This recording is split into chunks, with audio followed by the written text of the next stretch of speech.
If you've ever tried to study the book of Revelation, then I'm sure you've come to the conclusion that it's pretty much impossible to interpret. And if you haven't come to that conclusion, then you haven't studied it deep enough. And you probably think you know more than you actually do. Because too many people I've seen make the mistake of trying to put out a timeline of 3.5 years and placing each plague on a timeline and writing the events that some have already happened throughout history with this plague or that plague and trying to figure it out. Well, you cannot. For more than one reason, but just to start it off, that whole vision of Yochanan, John, the Revelator, was just that, a vision. Which means it was a spiritual experience. And much like a dream, a vision has metaphoric symbolism. Think of Pharaoh with the sheaves of grain, with the cows.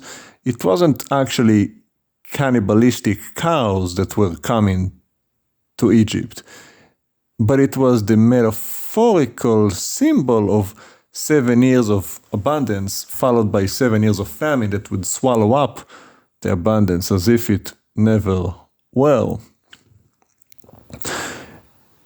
And the biggest proof of that is the very fact that the vision begins the 7 seals, where once every one of the 4 seals is open, you see a being riding on a horse, a rider. We don't know what it is. Is it a man? We don't know.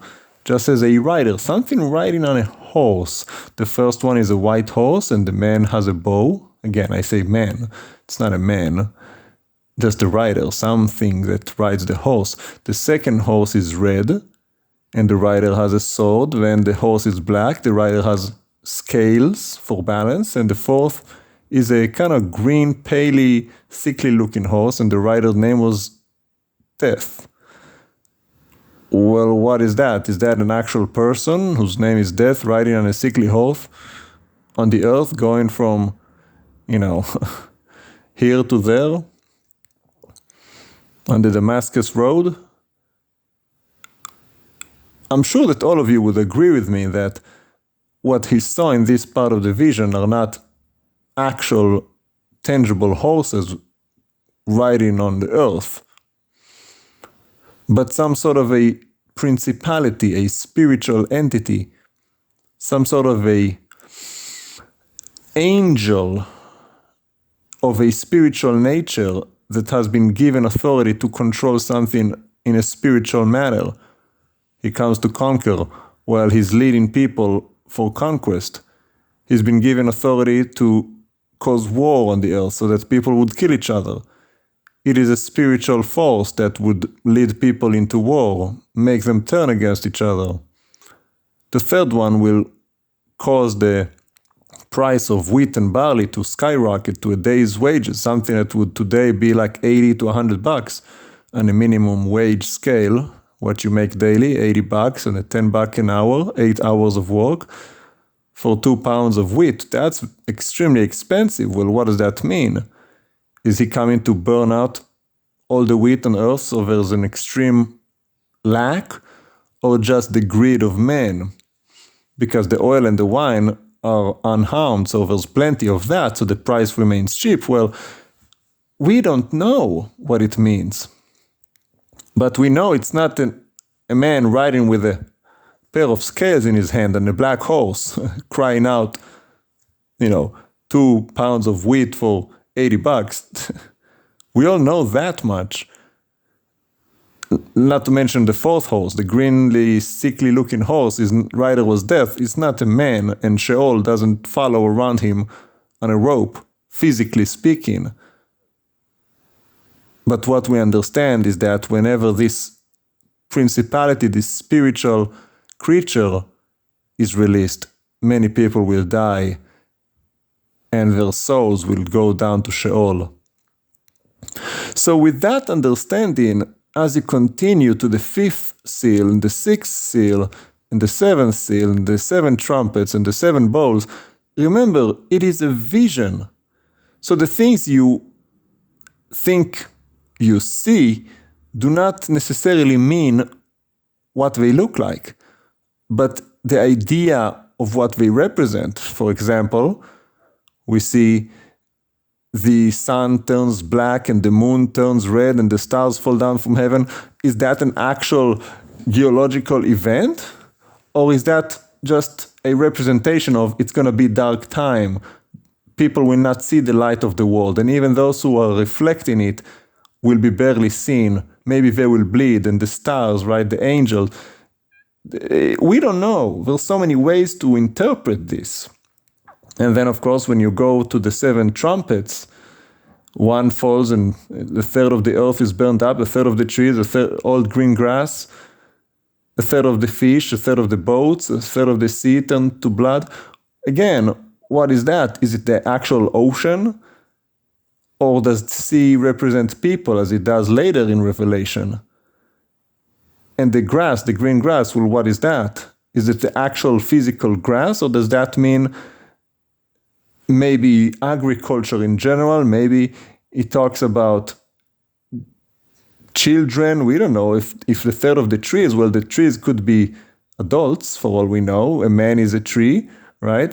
The righteous is like a tree planted by the water. The wicked is like a dried up tree in the desert.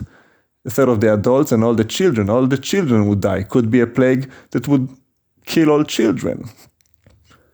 We just don't know. And the same with the sea, like I said, a third of the fish. Well, that could be people living in foreign lands.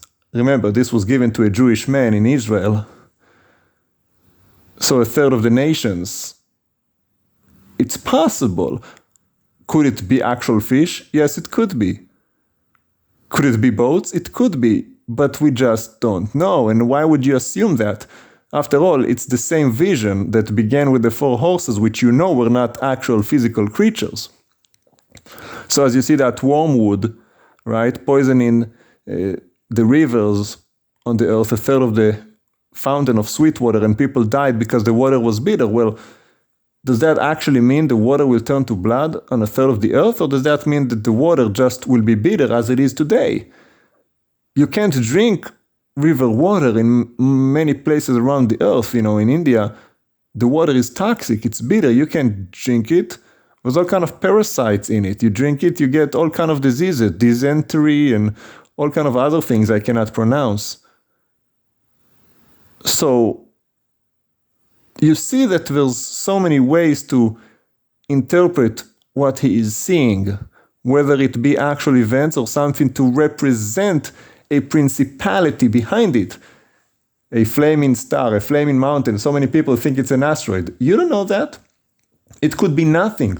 Nothing at all falls into the ocean. It just represents of something from heaven, some spiritual force is coming to poison the water, and that could be the explosion in Chernobyl, the radiation in Brazil that happened in the 80s.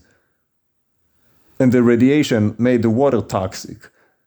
And nothing at all comes from the heaven, it's just that an event was caused by some spiritual experience that happened due to the opening of the seal or due to the blowing of that shofar in the spiritual realm. So, when you read it, remember, you have no idea, and you're not going to be able to understand.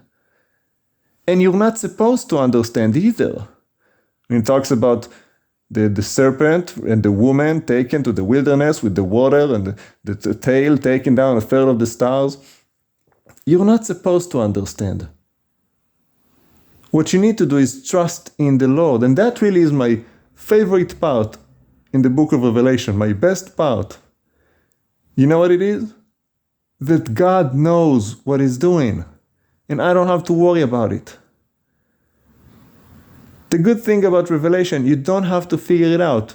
It's not the way of salvation. For whomever figures this out will be saved. It's not a puzzle. It's not like a quest, like a video game that you have to figure out. No, That's not the purpose.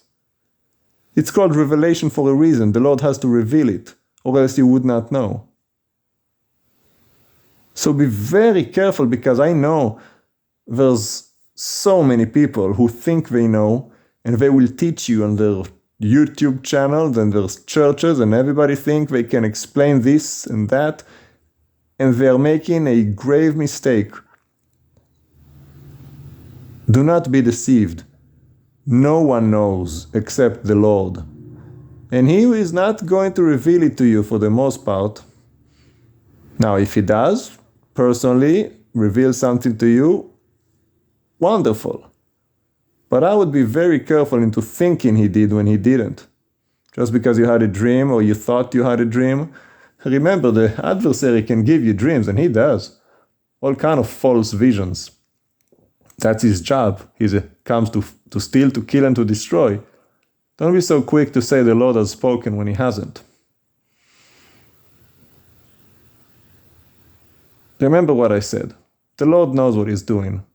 You don't need to know. All you need to do is do your job. Do your part. What is it? To serve the Lord and do His will. He has told you already what is good and what does the Lord require of you. To act justly, to love mercy, and to walk humbly with your God. That does not include trying to figure out the book of Revelation for all of its prophecies. So remember that.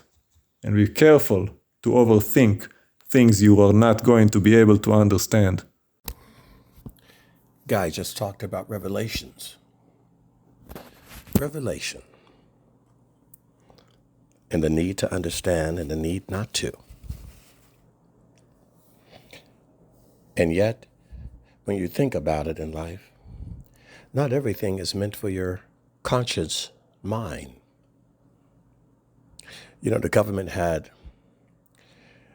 all kinds of Manchurian candidates, people that were programmed through hypnosis and all kinds of brain psyop techniques. So if you heard a certain bell, a certain thing would happen to you. You get a certain word and a certain memory returns. It's all kinds of mind tricks to play with the mind behind the mind, the subconscious, the hypnotic, the brainwashed. Things that will come to your understanding, revelation, and to your action at a certain time, in a certain place, when you reach a certain point, or hear, or engage in a certain act or activity, or sound. So is it such a mystery that God has designed things in the scripture simply meant for you to hear, that the comprehension, the manifestation of it happens later, at a different time, at a certain place, when you've reached a certain level? There are opportunities to understand, but it's better to obey. And the understanding comes when He, who is the revealer, reveals or hits the button. Until then, just enjoy the ride. Don't try to unpack everything, to understand everything, to try to figure out everything. Let God be God. And you, just be His servant.